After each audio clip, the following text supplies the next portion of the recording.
everybody. Welcome back to 3 Acorn Bourbon. I'm pretty excited about today's bite-sized bourbon review. Today we're going to cover E.H. Taylor Small Batch. It's an absolutely delicious bourbon with a pretty cool history. Now, E.H. Taylor is actually a part of the Buffalo Trace distillery, and this award-winning bourbon contributes to Buffalo Trace's already sterling reputation. The E.H. Taylor brand is known for its small batch and single barrel bourbons, but they also release limited edition bourbons. One notable release is the Tornado Surviving Bourbon, named after a warehouse that survived a tornado in 2006, causing barrels to be strewn across the area but remaining intact. E.H. Taylor bourbons are produced at the Old Fashioned Copper Distillery within the Buffalo Trace Distillery. This facility is known for its traditional copper pot stills, emphasizing a classical approach to bourbon making. So this bourbon is named after Colonel E.H. Taylor, who's one of the founding fathers of the bourbon industry. His contributions led to the standards and quality control regulations of the bourbon industry today. Colonel E.H. Taylor was a strong supporter of the Bottled Bond Act of 1897, and to be honest, so am I. To be labeled Bottled Bond, the whiskey must be the product of one distillation season, one distiller, and one distillery, aged for at least 4 years in a federally bonded warehouse, and bottled at 100 proof. It's 50% alcohol by volume.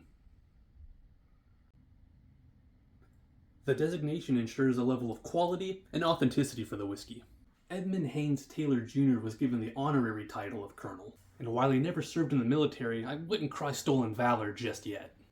The use of Colonel as an honorific was actually pretty common back in his time. It might have been given to Taylor for his contributions to the bourbon industry or his civic activities. Let's get into the tasting notes.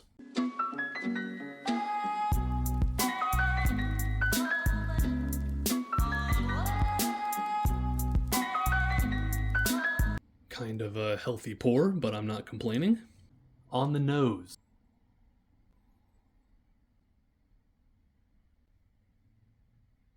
It's caramel and vanilla, oak, and there's some baking spice in there as well.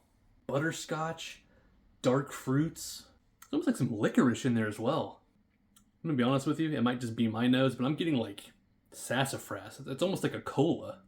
It smells delicious. But how does it taste? I mean, caramel and vanilla for sure. And a pretty robust oakiness, more so than I got on the nose. And yeah, there's like dried fruit. I'm getting like dark cherry, some raisin, some apricot. And then it's really well balanced with some spices. I'm getting cinnamon and clove. At MSRP, this bourbon is a complete steal. It drinks like it's at cask strength. I mean, it almost tastes like a barrel-proof bourbon, while it's only 100 proof. There's a fullness and a richness. It coats my mouth. It's almost chewy. I mean, it's got the flavor and the mouthfeel of a very luxurious whiskey. And for the finish, it's about a medium length. My mouth is still warm. A little bit of oak. It's a little bit of caramely sweetness, but for the most part, the spices are what linger. And it kind of fades into a salty leather, almost like you're chewing on an old baseball glove, in a good way. Man, nothing about this bourbon disappoints. And for $41 MSRP, easy buy.